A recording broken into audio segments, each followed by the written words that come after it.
I did not beg, I just asked this lady to be my district chief judge. Why? Because she carried the same attitude about judging and contests that I do. We are entering into the World Champion of Public Speaking Contest season. Starting at the club level and going all the way up to the district level, which is on May 16th. District 52 Chief Judge Melissa Roughton became interested in bias when she noticed smart and talented women at work being overlooked for promotions. She decided to take action and began reading everything she could on bias. Along with a group of like-minded women, she founded a support group where women educate and encourage one another. Bias is a relevant topic as we enter contest season. The purpose of Melissa's presentation today is to help us develop an awareness of our own personal biases, because awareness is the first step in overcoming any bias. The speech title, Judging a Toastmasters Contest, How to Overcome Your Own Bias. Please welcome Melissa Roughton.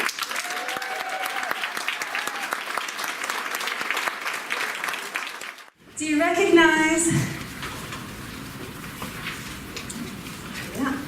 This Muppet? Yes. Yeah. Does anyone know his name? Oscar is a Muppet on a kids' TV show called Sesame Street. If Oscar were competing in your club, area, or division contest, would you be able to judge his speech without bias? Oscar has a well-known personality trait. He's a grouch. It's part of his name, Oscar the Grouch. What if Oscar were the only green, unkempt, unibrow Muppet that you knew? Would you assume that all green, unkempt, unibrow Muppets were grouches? Yeah. You might develop that bias. Good morning, fellow Toastmasters. Bias is a really delicate subject. Even the suggestion of bias makes people really uncomfortable, and that's why I wanted to talk about it. I want to talk about bias, what it is, where it comes from, and how to get rid of it. There are many different types of bias. I picked these 5 because I think they're the most likely to impact us as judges. They are affinity bias, confirmation bias, status quo bias, halo effect bias, and recency bias. I'm going to give some examples of each and offer suggestions for how we can minimize and maybe even overcome each type of bias. We do all have biases, and those biases impact our actions, our reactions, and our decisions. The tricky part about bias is it's usually unconscious. We just don't even realize that it's there. Bias is explained in a field of psychology called heuristics. Heuristics are simple, efficient rules people use to form judgments and make decisions. Biases are mental shortcuts. We use them to ease the cognitive load of decision making. We're able to make the decisions based on our own past experiences. And we make roughly 35,000 micro decisions every day. If we were linear thinkers, if we had to ponder every detail, some of us would still be in bed. If we all had to ponder every detail, imagine the line at Starbucks. There are a ton of benefits to these shortcuts, but the downside is that they're based on our limited experiences in our own past. And if you've already formed the bias in the past, you've already decided that the green, unkempt, unibrow Muppets are all grouchy, it gets locked in your mind just like a fact. There's nothing inherently wrong with bias. It's the normal operating mode of our brain. But there may be something wrong with acting with bias. It may be discrimination. So I'm going to encourage everybody to have a little explore, roam around inside your head, see if you can uncover some of your personal biases. Because awareness is the first step to overcoming bias. If you don't find anything with your self-exploration, ask someone who knows you well. Preferably not not someone that you always agree with. My husband, 2 adult children, delighted to point out my biases. We're starting with affinity bias. It's our tendency to give preference to people who are similar to us. About 5 years ago, I was invited to judge a contest. I had judged 1 or 2 contests before, but this is the first time a stranger asked me to be a judge. I know that happens all the time, but I was really excited at that point.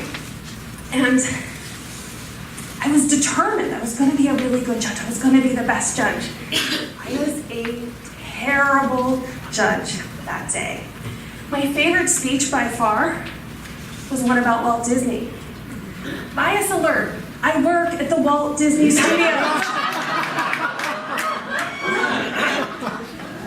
But when I tallied up my scores, that speech about Walt Disney, it wasn't my first or even my second choice. I thought that I must have made a mistake in my judging because I was so moved by that speech. I am ashamed to tell you that when I turned in my ballot, I moved the speech about Walt Disney up to first place.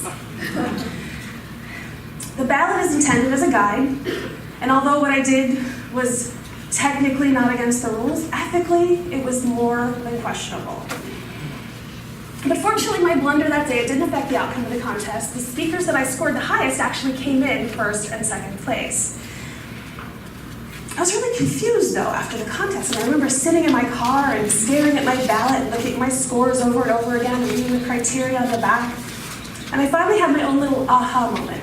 I realized that the contestants who came in first and second place were the ones who did the best job meeting the criteria on the ballot outlined by Toastmasters. So I've never tinkered with my ballot again. I don't mess with it. I trust my ballot. I have a recommendation for me and for you to overcome affinity bias. You're going to meet people in your life that you're going to connect with right away. You're going to meet other people, you're just not going to connect with them immediately. When you meet someone that you don't connect with right away, you may need to make an extra effort to find commonality with that person. You may need to try a little harder to make a connection. And in a contest, you can equalize your own bias by finding commonality with each individual contestant. Confirmation bias. It's when we seek information to support something we already believe. A contestant walks out onto the stage. It's an overweight, middle-aged woman. Me. For a woman, being overweight is seen as a character flaw.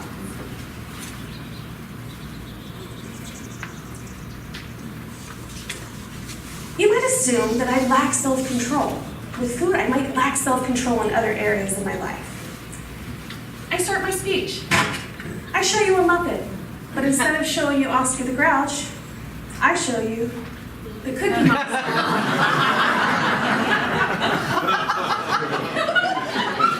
I've been told it's a really good idea to open with a joke. And I do. I make a joke about eating too many cookies. If you already have the bias that I lack self-control, my joke about cookies could confirm your bias. Now granted, a generic joke about cookies is pretty flimsy evidence of some character flaw that I have, but if you couple it with your unconscious bias, it will support your belief. The tip for confirmation bias is to make it your practice to question everything that you readily accept as true. Biases get rooted in our brains just like facts, so do a fact check from time to time. Make sure that your facts are really facts and not biases. Status quo bias is a resistance to change, a desire to keep things the same. We like to maintain the status quo. We prefer to keep things as they are because we have this belief that the current approach is the best approach. Status quo bias is responsible for some of us, me, resisting the Pathways program. Because familiarity is security. We're so fortunate in District 52 to have as our Pathways ambassador, Dawn Jenkins. And with her enthusiasm, she's going to help even stubborn holdouts like me overcome our bias. Status quo bias also affects us as judges. We may choose the contest winner in the same way that we're used to doing it, in the informal club setting. That might be your favorite speaker, it might be the most improved speaker or the most polished. We may fall back on doing it that way instead of by using the formal criteria outlined by Toastmasters. It's on the back of every ballot. And what is this most significant part of the criteria for a Toastmasters contest? It's content. For the international speech, 50 out of 100 points is dedicated entirely to the content of the speech.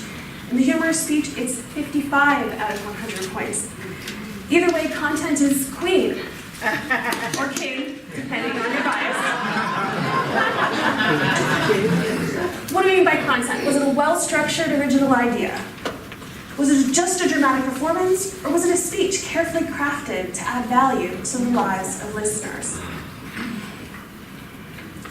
The recommendation for status quo bias is to consciously take more time than you normally would to evaluate a new idea. Don't dismiss something new right away.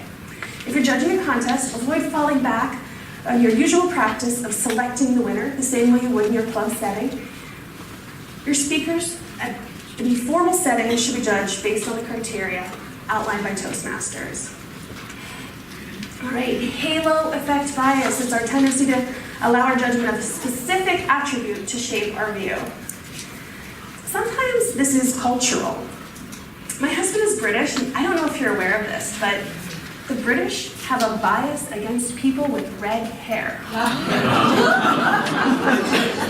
They have a name for them. I think I heard it. Ginger. It is not a term of endearment. This is Prince Harry. He's British and quite a famous person with red hair. He's been in the news a lot lately because he got married, started a family, and decided to move to Canada. I was watching a British talk show around the time of the royal wedding, and the host did a monologue at the beginning, and the joke was, well, Meghan may have married a prince, but too bad he's a ginger. Wow. It's so mean, right? But the audience laughed hysterically. It's mean and it's silly. But I have to admit, I have my own personal halo effect bias, and mine's pretty silly too.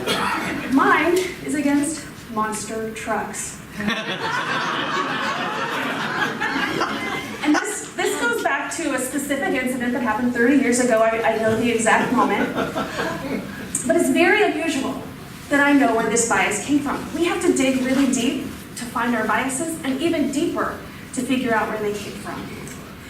So the recommendation for a halo effect bias is to expose yourself to people with diverse backgrounds and opinions. And immerse yourself in diversity.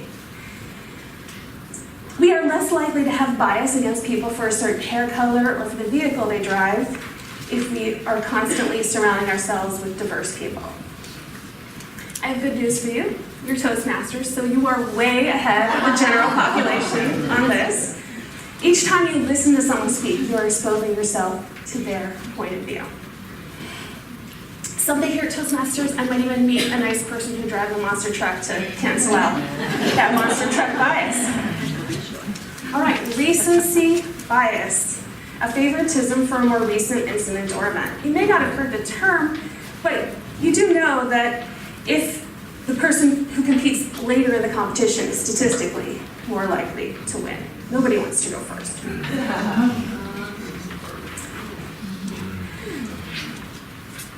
The person who speaks at an event may or may not have given the best speech, but most of us do have recency bias. So that's really why I wanted to talk about it. And I have two specific recommendations for how to fill out the judge's ballot. And you do have, since it's pretty small depending on where you're sitting, you do have a copy of the International Speech Ballot in your packet so you can follow along. I also want to point out there's another handout in there that Cersei Degner created that is really fantastic. It has suggestions to guide you as a judge. Did everybody find the International Speech Ballot?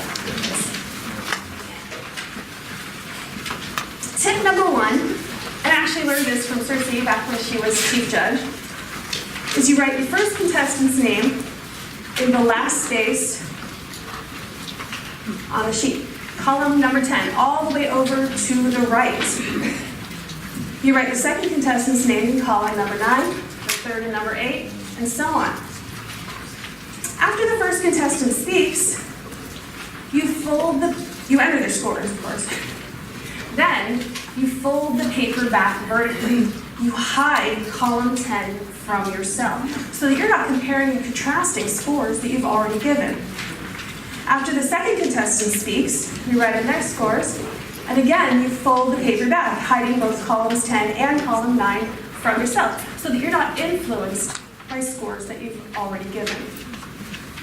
Tip number 2 has to do with totaling the scores. Don't total any scores as you go. After each contestant speaks, you have 1 minute. Use that time to fill in the contestant's scores.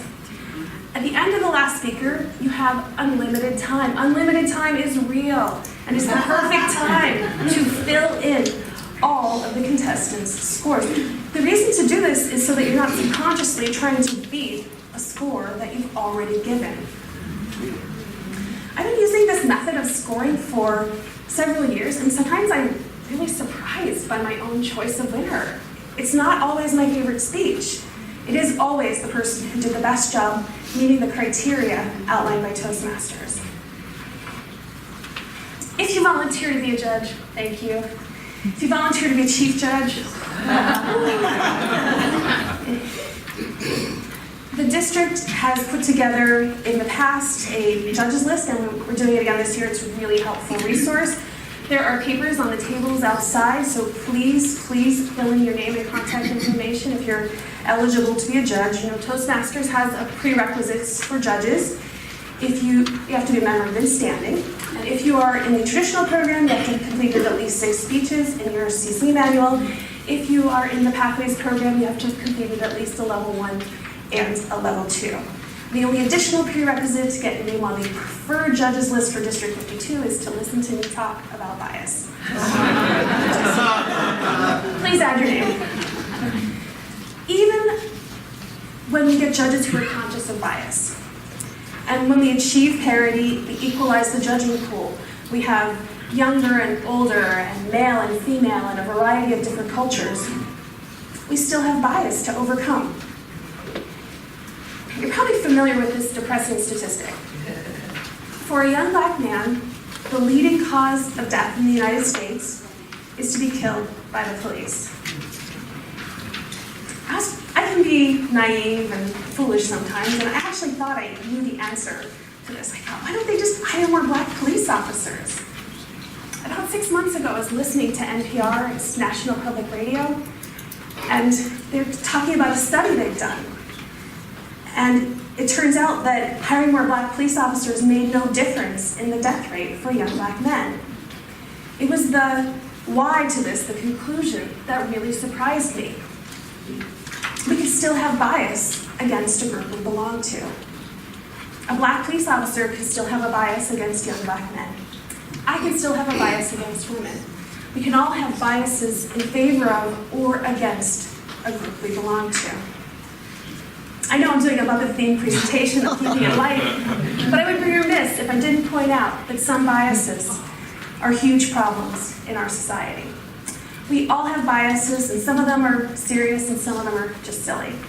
But the first step to overcoming any bias is awareness. We need judges who are self-aware.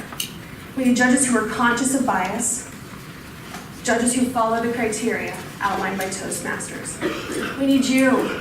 Let's have the most objective judging we've ever had in District 52. During the upcoming contest season and in life, let's all strive to judge the next Muppet we meet without bias.